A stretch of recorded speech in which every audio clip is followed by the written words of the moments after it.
All right, back in New York. Let's get this going. Stock market continues.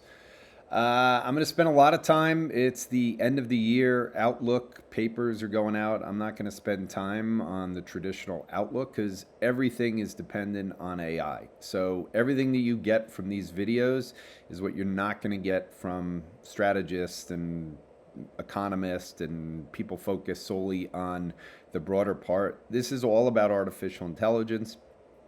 And I think everyone knows that, or else there wouldn't be so much bubble fears.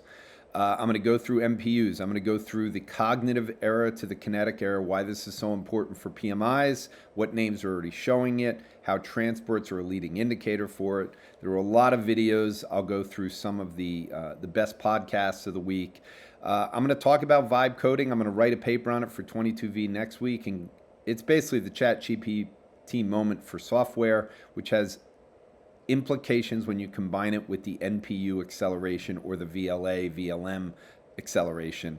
Dario Modi gave a great interview, I think, for people who are both positive and negative. It's a must listen to, especially since the interviewer was Sorkin, who just did a crash thing using AI as a reason for why a 1929 style crash is in the making, or possibly.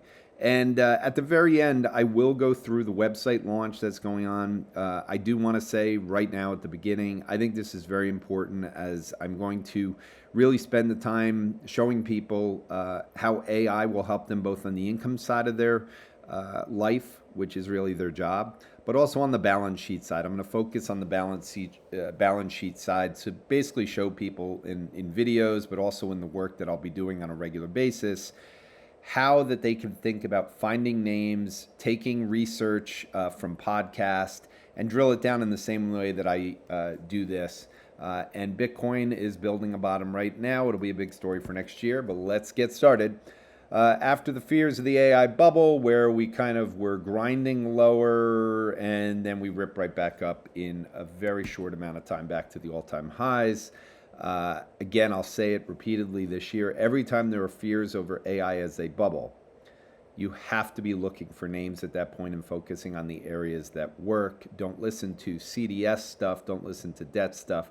That will start to matter in 2 years, in 3 years for sure, as the revenue either does or doesn't come in. But for the next year, 2 or 3, you're going to be focused on the parts that I'm going to be going through today. And it's better to start focusing on them now than waiting the way a lot of people did with ChatGPT. So IWM, small caps, going to be a major story in my opinion over the next 4 years because of the PMI. Made new all-time highs this week. Mid cap right at all-time highs. Equal weight S&P also right at all-time highs. So this is not a cap-weighted move. In fact, we still have NVIDIA sitting down significantly from the highs.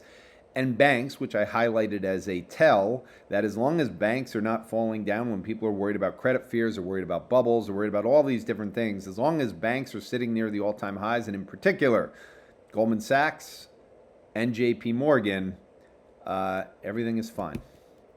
New all-time highs for the banks. Transports, just look at these candlesticks. Look at how many days in a row now we've been closing above the opening price, and this really started back there. This is a PMI tell. This is what you want to be focused on. Transports are starting to show what commodities have been showing, which is this beautiful rounding long-term formation. I've highlighted John Roque on this. I'm in the same camp. You got the 200-day pointed up. You got stock price or commodities going higher, and it's not just gold.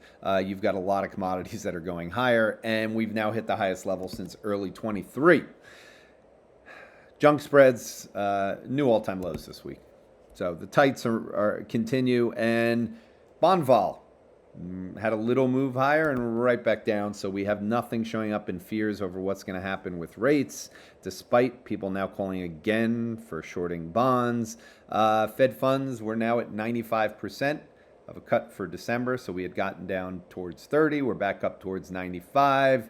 And we have another one built in by the time we get into the April-June period at this point.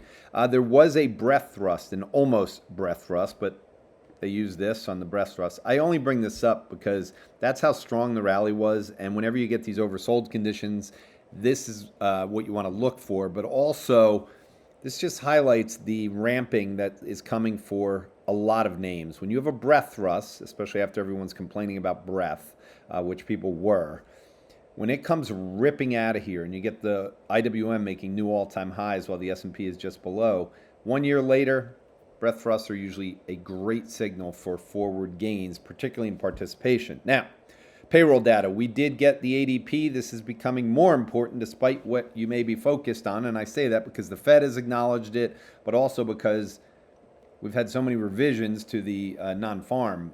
You can see the weakness that's been here now for 6-7 months.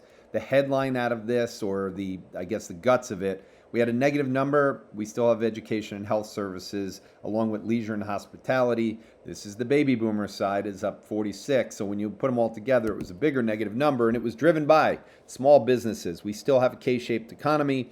We still have a problem for small mom-pop businesses, which are closing down. And we saw 120,000. Think about that number, 120,000. It was the sixth of the last 7 months that we've had negative job creation in small businesses. So anyone thinking that rates are going to move higher, that the Fed is going to turn around, we have a problem in the economy, and the K-shape is not getting any better at this point. And I do not see small businesses as being able to change things this quickly. This is a recession for a good portion of the economy. Rates are too high for them, and AI is a direct competition. So it is very, very dramatic in terms of this, and I think it's going to happen. I think you're going to have a move away from the broader consumption trends, and it's going to be more isolated to the higher end. And what you're left with is this continuing K-shape. So here's the job breakdown. 101 to 19 employees, 20 to 49. That's where all the losses. As you get into the mid-sized companies, they're still creating jobs. So this is clearly an issue. And here's the last 7 months. Just staggering that we've had job losses continuously in small businesses.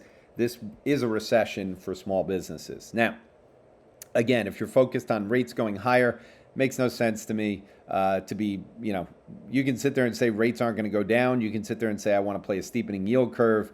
But the reality is 10-year rates are right here. And this is the pressure that's coming from the jobs market. These are all different indicators. This is not use the ADP. This is the unemployment rate, which is now to the highest level since the lows back in 23. And on the back of that, we also have the inflation data. Here is the final 6 months, the final months leading into the tariffs. Then in March, when we started getting the liberation fallout, we've had PCE core basically sitting down here continuously, just take an average, I guess, of 0.2. So figure you're talking about 2.4 to 2.5 in terms of an annualized core CPI. Definitely not something to focus on in terms of 10-year yields, which are up at 4 and change. So wouldn't worry about that. Hassett's coming in. I'm only putting this in there so you guys can all go through the things you think about it. You're going to have a lot of chaos in the Fed next year, but I think the reality is it's very hard for people to not be erring on the side of cutting rates when we have a K-shaped economy and the majority of people are suffering in terms of small businesses. This is the key. So I wrote this piece this week. We are shifting from LLMs to VLAs, from bits to atoms, from textual things to the physical side. Things that can be made in seconds, like this video, things that take time to get from the ground, to make, to build. We are entering a period where this infrastructure is being built as we speak. You want a visual on it? We are leaving the cognitive era. We just spent the last 3 years since ChatGPT rolling out massive data centers. We're not even through the very early stages. We've seen the CapEx numbers explode this year. Those CapEx numbers are for this. This is the brain of the cloud. We cannot go into the kinetic edge era, which is where we're going now, to put a brain in all of these products. The brain itself is a PMI side. So far we've just been teaching it in the cloud. That's why when you go on your phone, you're using an app. This is just continuing what was happening from 2007 with the iPhone launch until now. Now what we'll be going through is shoving artificial intelligence in everything that we have. This is the amount of investment roadmap in industries to focus on that we're not part of this side. This is all just starting now, and I'm going to go through Photonics. I'm going to go through a bunch of different components. We've seen the semis, but it's been really isolated to NVIDIA. You see ASML is mentioned here. Teradyne will be mentioned in here. All kinds of names that I've talked about over the last 3 months that are having major rips, but there are PMI related companies that have already started. I'll go through those.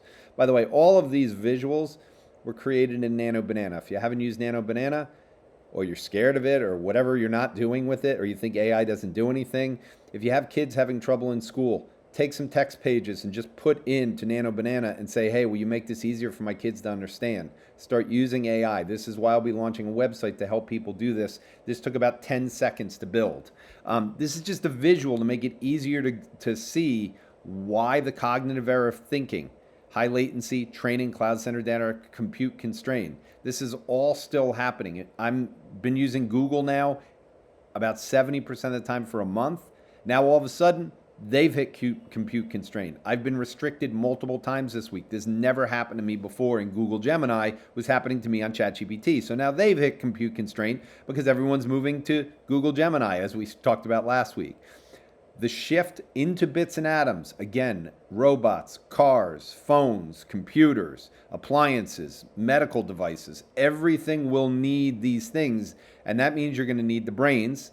You're going to need the nerves, which is where the photonics comes in. You're going to need the eyes. You're going to need the body in terms of the muscles. All of this stuff is coming, and you still have to build out the data center infrastructure. So people have been focused on this and wondering why the PMIs aren't going higher yet.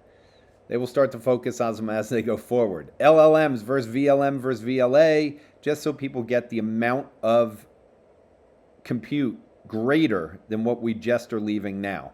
So 2 to 10 times on the VLMs, 10 to 100, as much as 1,000 times for the VLAs. So compute was dominant back there in flops. This is where NVIDIA dominated.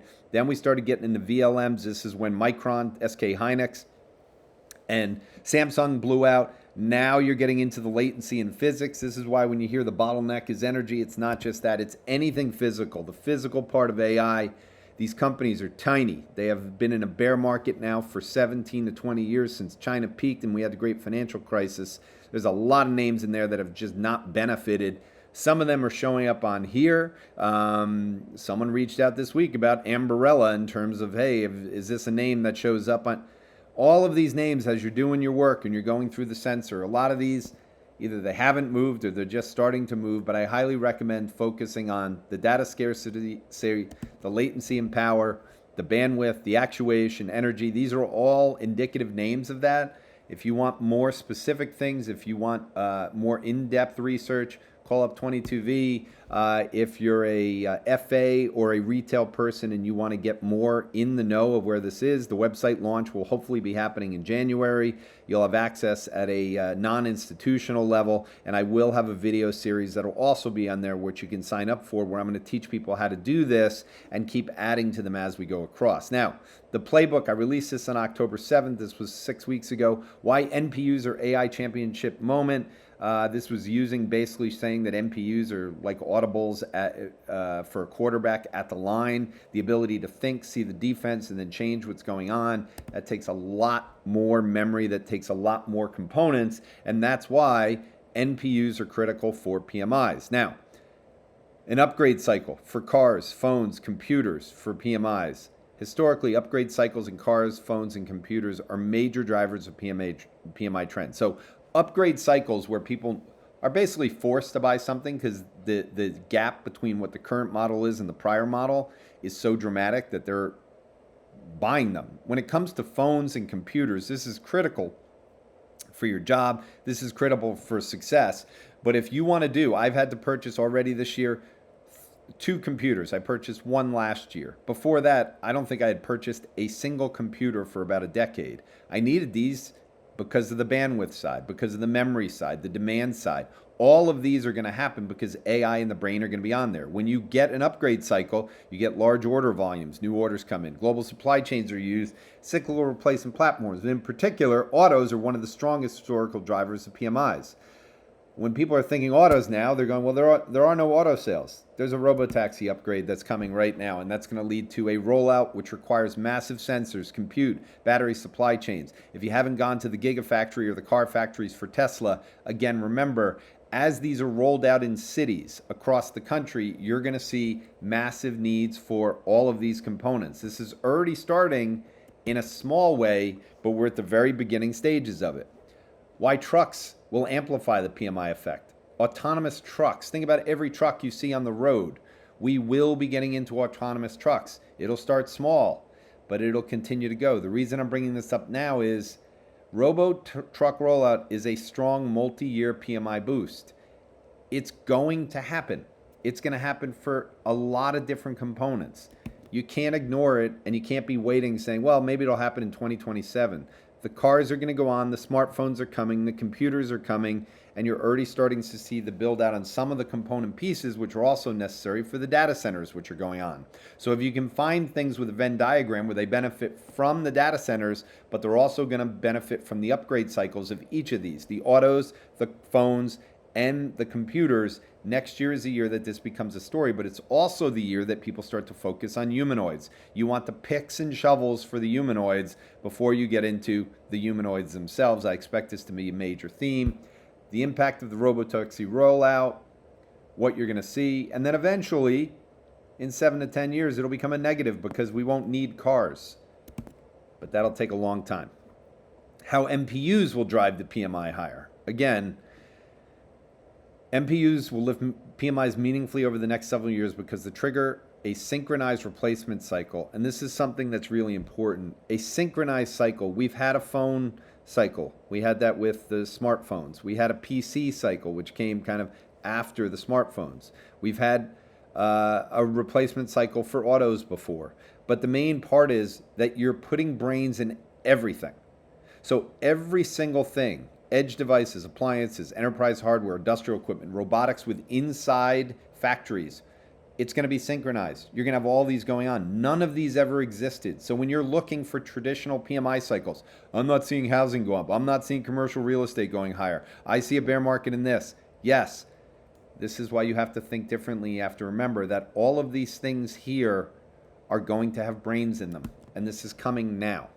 NPUs create a positive demand shock across multiple industries. Again, it extends across industries. Everyone's going to be ordering more of these because it's going to make it easier and it's cost effective. The amount saved for having an autonomous truck over a driver and being able to do this stuff is going to be a major theme, and you can't wait until it is here. We learned that with NVIDIA. By the time you started to realize the build out and the data center build out for NVIDIA, the stock was already up significantly and it didn't let people in. I'm going to show you some names like that now. Why this is a 2025 to 2029 theme, you guys can read this on your own. But basically, VLM to VLA shift massively increases sensor and optical demand. What does Gartner say about this? PC shipments accelerating, AI PCs in 2025, 2027, smartphones moving to majority share by 2027. Okay, remember, if that's the case, PMIs will be up significantly over the next 3 years. Smartphones enormously influential during the 2010-2020 decade. Again, largest electrics category in the world. It already had an impact in the prior time coming out of the smartphones.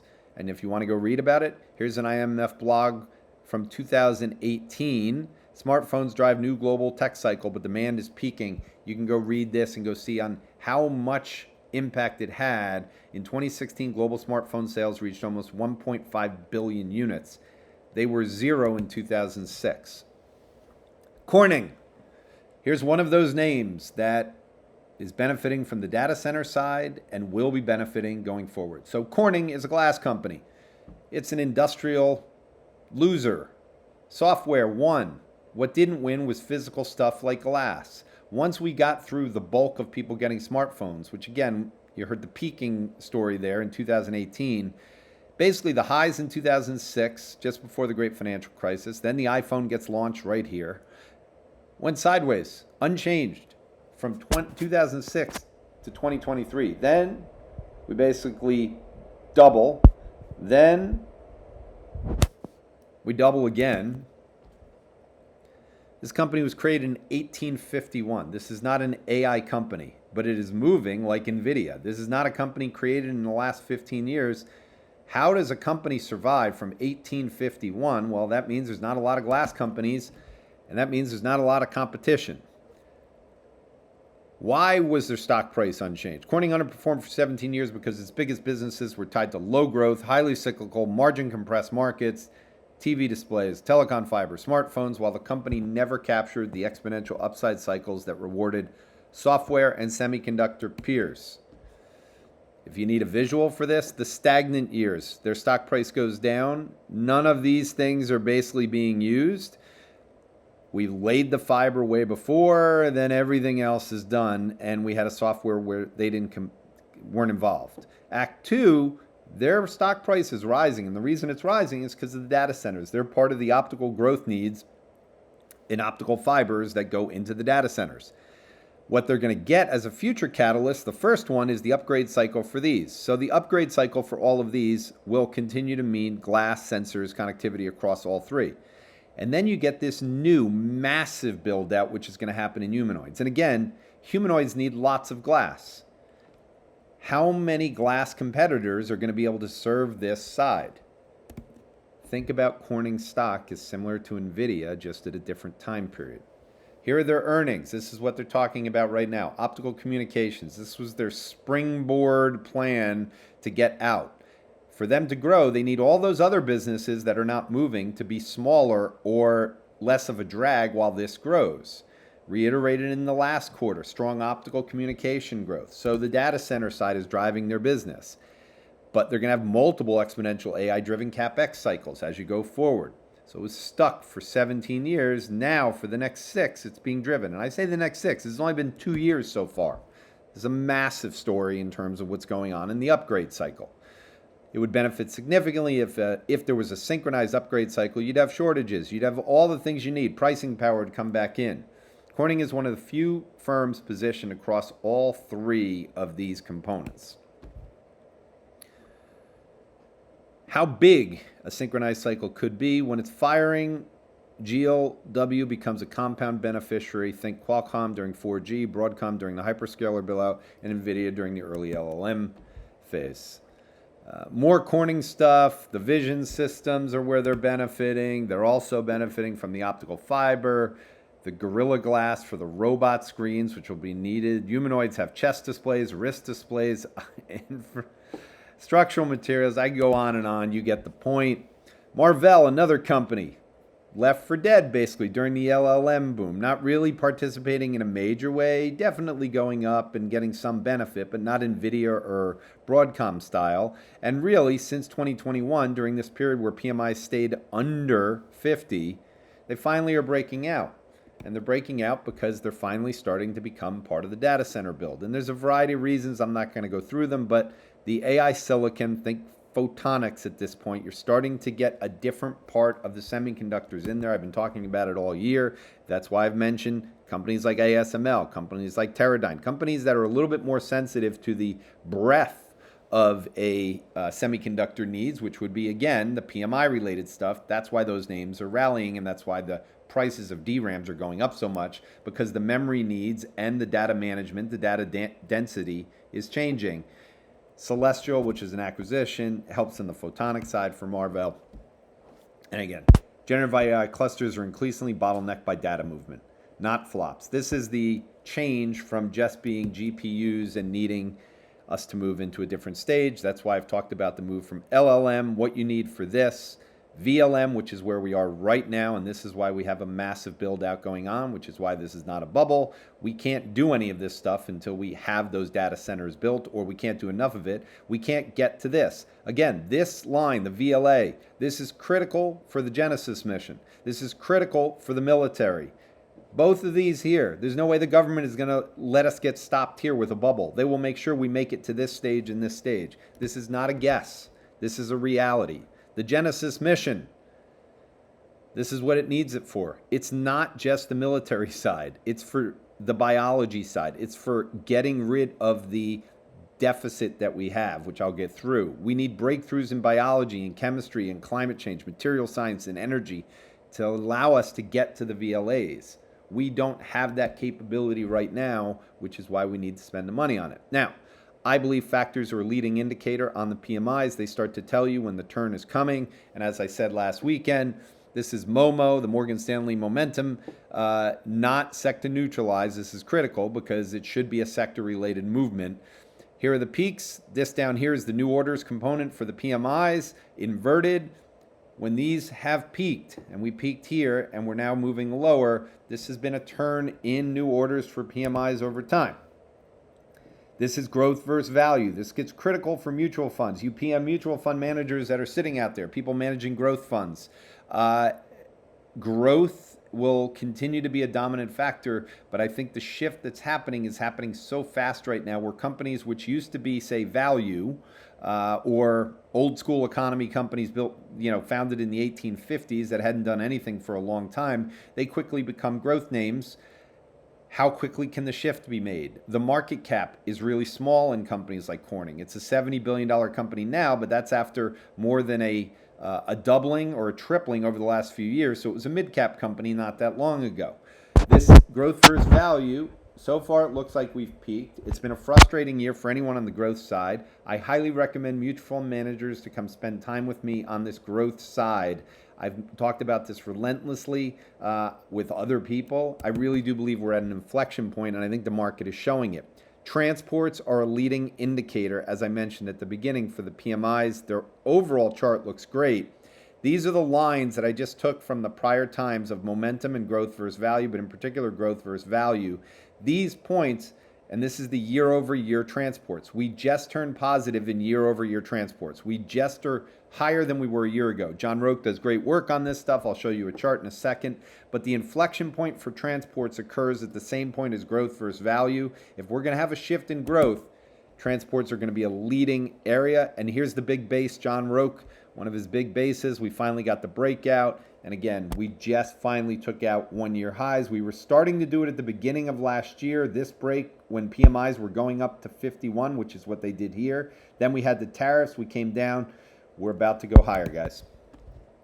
Here's the transport chart, yearly candlesticks. I'm just highlighting these because we did the same pattern this year. Took out the prior year's low and then ripped higher. Took out the prior year's low, ripped higher. These are all the same points that I basically mentioned. Took out the prior 2 years' lows, ripped higher. Took out the prior year's lows, ripped higher. Did it again here.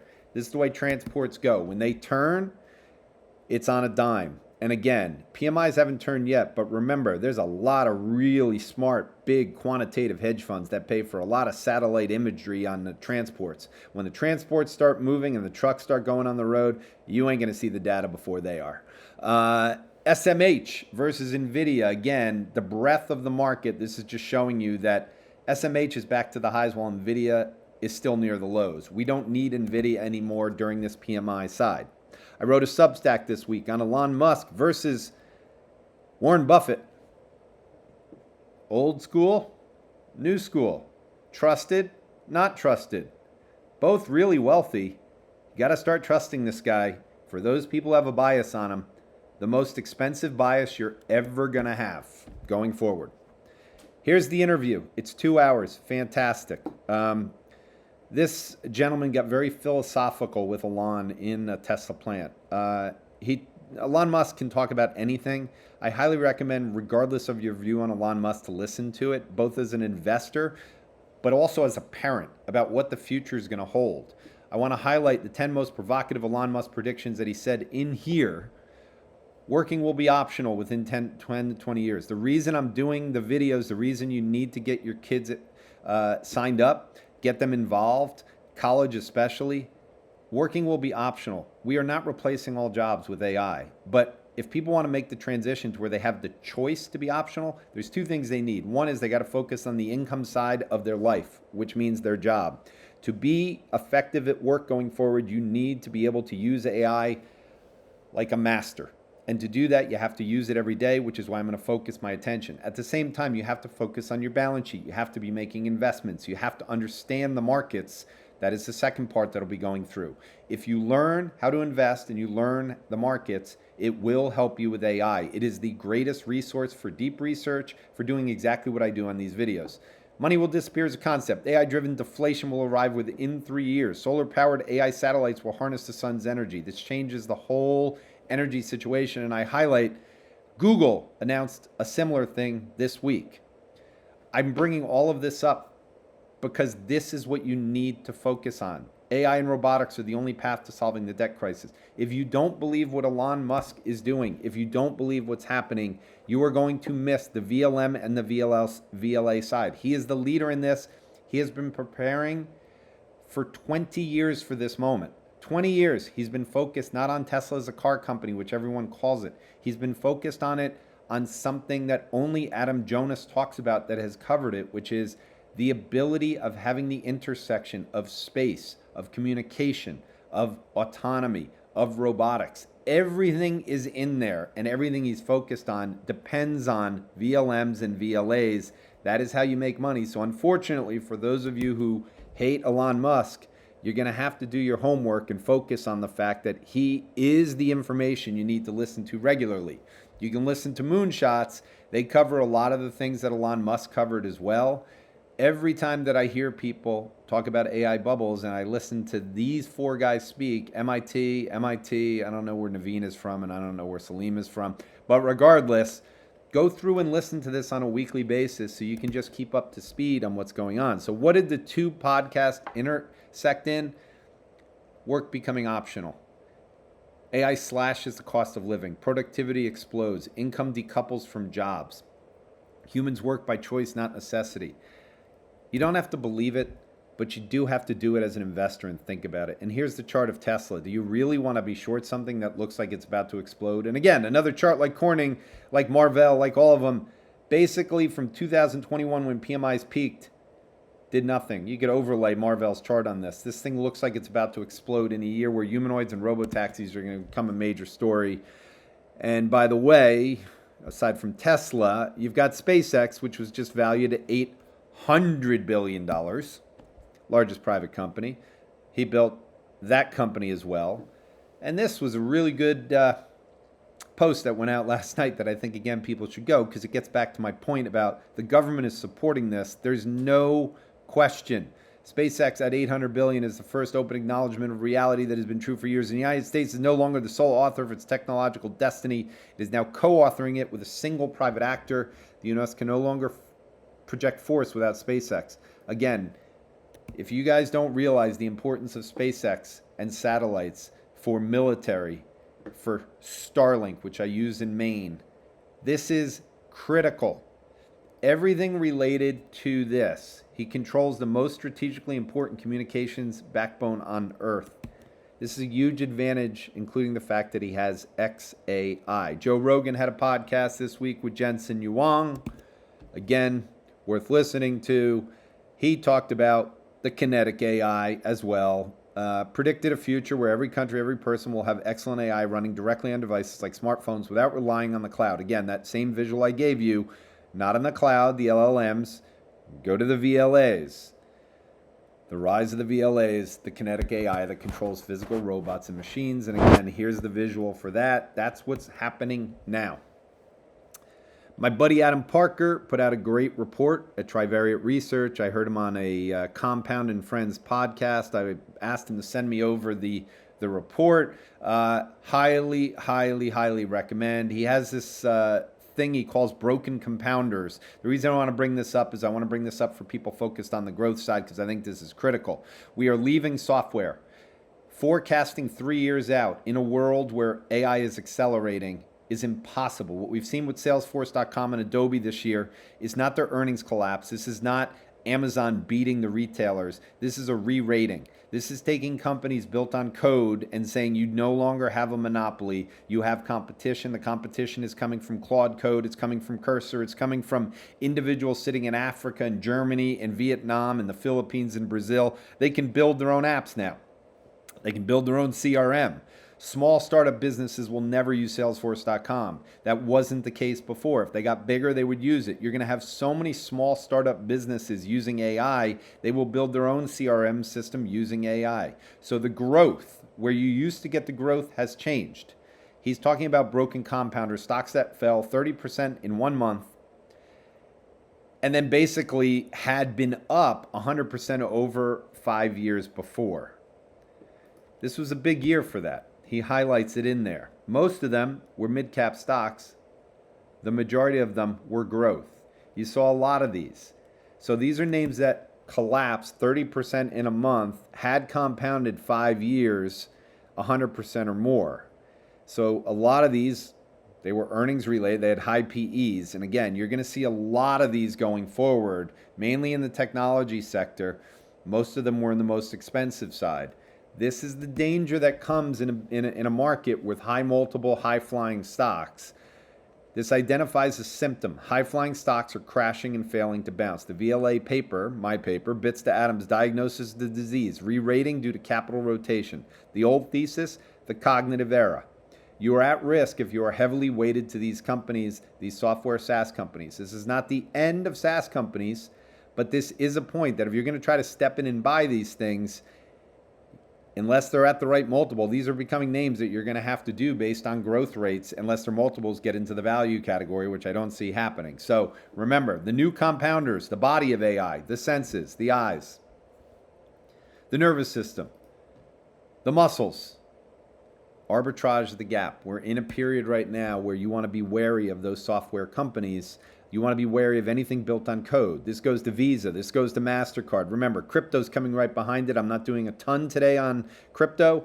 Stable coins, AI agents, all of this compounding is going to disrupt established businesses which have had a monopoly. And if their business is built on code where they have high profit margins, they are at risk if their growth slows down. This is a very unique period in time.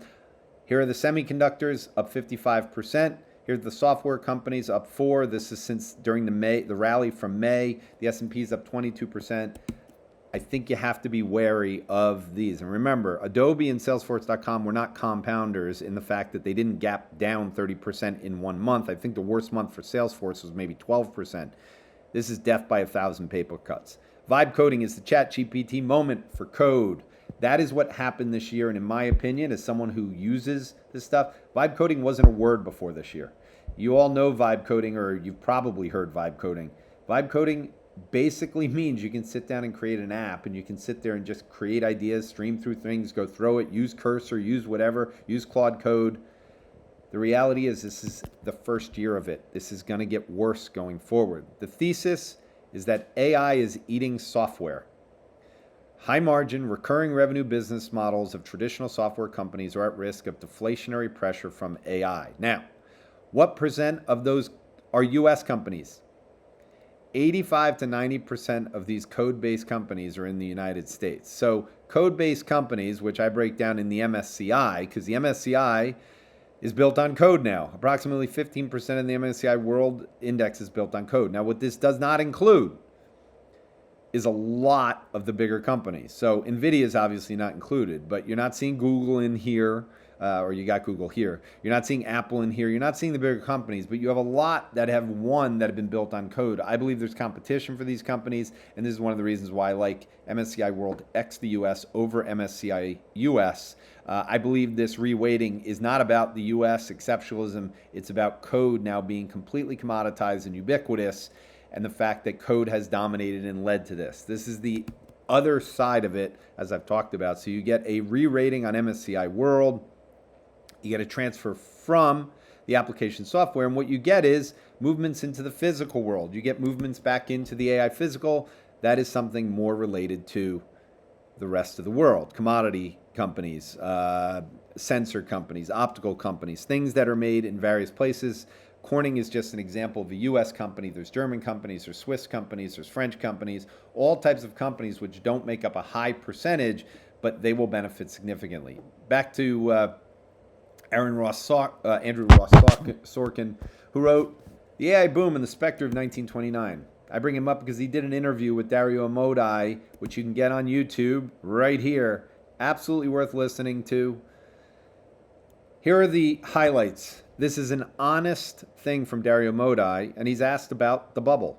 In case you didn't know it, Anthropic's revenue growth, and this is the need. AI demand is compounding at a rate no one has ever seen. So one of the reasons that the build-out, and this is him explaining why the build-out needs to happen the way that it is. So if you're just saying it's an AI bubble because this has never happened before, you've also never seen a company that went from 0 to 100 million in 1 year, 100 million to a billion in 2 years, and then a billion to 10 billion in year 3.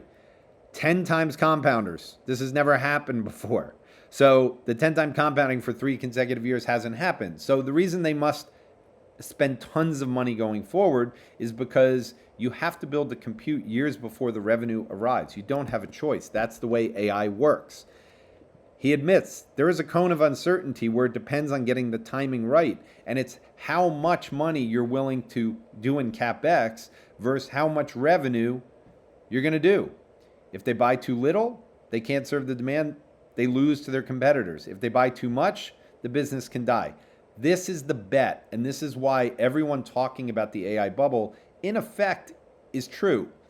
There are going to be companies that either fail or just don't get the revenue they need. They'll be bought out, their hardware will be bought out, whatever the case is. And so maybe OpenAI isn't worth what they're worth. But the problem is they have to do this. So rather than say this isn't going to work, I've gone through everything, it's coming. You can't fade the whole thing. Certain companies, especially the hyperscalers that are spending this, they are running a risky game. He covers all of this. It's worth a listen. He also goes through the vendor financing, says why this is a necessity. I'm not going to go through that. He did say one company is YOLOing it. And I asked, who was he referring to? And OpenAI, why it's taking it. The risk in one, if revenue growth slows even modestly, the companies that overbuilt compute could face existential financial stress. This is the risk, and the reason why, if you ask me, the one most at risk is OpenAI. I'll go through part of the reasons why. He goes through the AGI race. He basically says compute is the ultimate weapon. In the end, the winner is whoever has the most compute. But if you get the timing wrong, you can bankrupt yourself. Some players are YOLOing that risk. This was an article that came out from Frontier Foundry, a software engineer there, Sultan Mehi, who runs it. I've known a long time. Highly recommend reading this. Basically going through the code red story in there. And this is the reason I like this is because it's an honest assessment. Give me a 4-sentence summary of the article to the LLM comparison. Google's Gemini 3 has overtaken GPT-5 on key multimodal reasoning and benchmark tests, triggering OpenAI's internal red code.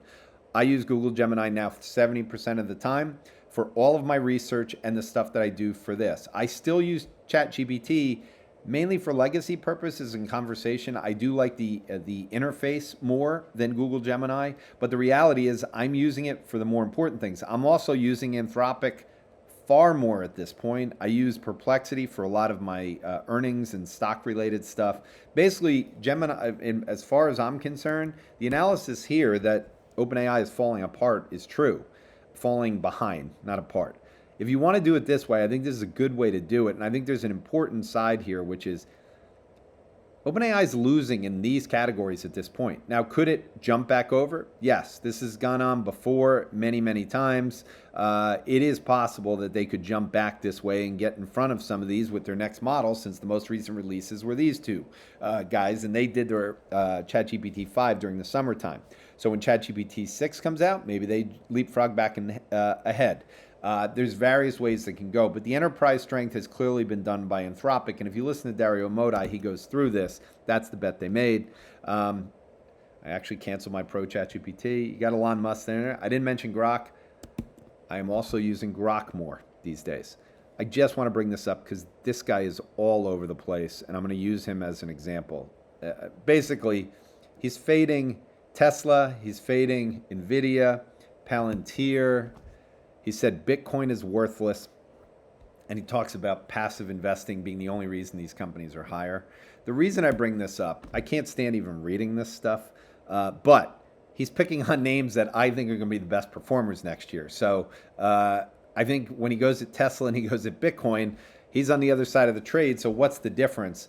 I'm going to get back into this concept of thinking in bets.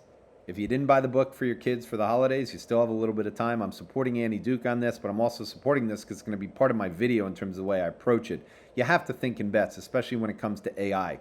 The world has changed dramatically, and you have to have a whole new mind. This book is another book you can buy.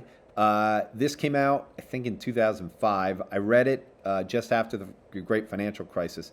Phenomenal book. The reason it's phenomenal is Daniel Pink is making the argument that we are leaving the conceptual age, we're leaving the information age where there was left brain dominance. Now, when you say the information age, the argument he's making is that you're moving away from math, you're moving away from certain things the bankers and lawyers, all of these things that he mentions in there will be commoditized. That's where we are with AI. And what will be left are human-centric, creative, integrative thinking. This really gets important because it's about creativity, empathy, design. I will argue that it's also about entrepreneurship. It's about adaptability. It's about the ability of failing and getting back up and being an entrepreneur. Saying and repeating the same mathematical view that you did with the Big Short, which was not some big call, but it was all mathematical. These are the reasons why his linear-based approach to the market cannot work in an exponential AI world. If you're falling into the trap of looking at the numbers, this falls into the trap that people have made in trying to figure out why we haven't had a recession. This is still out there. Every recession since 1960 has been preceded by a material downturn in this ratio of the LEI versus CEI. I've done so many friggin' things on this over the course of the year about how this is a useless statistic because of what it measures. It's not part of this world anymore. Manufacturing, hours worked, credit conditions, orders, surveys. It's a different world. We have left the world of manufacturing and the industrial economy, which was built for, which GDP was built for. We've entered a world of productivity, efficiency, and exponential innovation. You cannot use these old tools, so you have to think differently. Here's the old system. This is where Michael Burry and the LEI are trapped.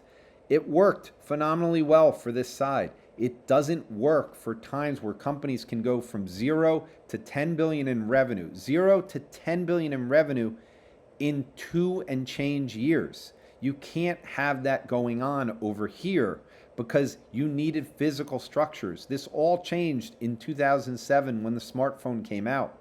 Every dollar that's been made investing has been made on the Mag 7, on Amazon, on all of these things because they were part of this. This is why, again, I went to Singularity University. It's still time. If you want to get your brain to change and you want to learn something, go to the executive program at Singularity University. Peter Diamandis set it up. I reference his moonshots. I went there in 2013. Here is just a preview of the website for people who don't get the research that I do for 22V, which will have a whole bunch of different reports and things in it. Also, I'm going to build the video series, which will come out, which will help you to do things like this in terms of drilling down. How do you find Corning? Starting from a podcast or from a phrase that you hear, how do you get it down to an investable name? Now, what will go on in the masterclass in terms of the videos, and again, this was done, you can see this really cool design. This was done in Nano Banana. Again, it's going to be focused on thinking in bets and make your bet. I'm going to try to do this with two powerful philosophies, constantly thinking in probabilities, using AI not to find answers, but to continually increase the probabilities of success, using technical analysis, using things on the investment side. But to get there, it's all about being an entrepreneur, and it's about starting small at the very beginning. It's literally a lifestyle change, so think of this as a work style change. Finish up. Bitcoin. Building a bottom here. Maybe we come back down 80,000 again. I don't think so, but you're starting to get in there. No, Robinhood. This should have been before the last slide. This is basically what I'm using. This is from a Robinhood recent presentation. For kids sitting at home who want to learn the ability to invest, the ability to use AI, Robinhood has been dominating the financial markets. It has been dominating everything. We are moving to tokenization next year, which means the speed of things is going to increase. If you're not using AI to find ideas, to do deep research on ideas, you're playing from a place of weakness. It will be connected to crypto next year. That's why I brought it into this. So just pay attention to it. For tokenization, you're going to need more Ethereum. Here's the breaking line. I do think when we trade above here for 2 days, that will be the beginning. If you remember what happened here, we had a similar breakout there. I think this trend line is going to be the key to all crypto. I think it's coming soon. I'd be paying attention on it, whether it happens next week or the week after. Final few slides. Tokenization report from BlackRock in The Economist. Again, tokenization is a major theme for next year. So add it to the humanoids and the robotaxis, the upgrade cycle, PMIs going higher. Goldman acquires a Bitcoin structured fund in its latest deal. And finally, I will be at this event in Miami like I was last year. Pomp's going to be there as well. Hopefully we're going to be able to do our weekly video from there. It's been a great year, guys, in terms of going through it. I will be with you, I'm sure, the next few weeks. Hopefully this helps. Go to the 22V website constantly, see when everything is done. Reach out to the Salesforce there if you need anything in terms of what I went through. Subscribe, and thanks again. See you next week.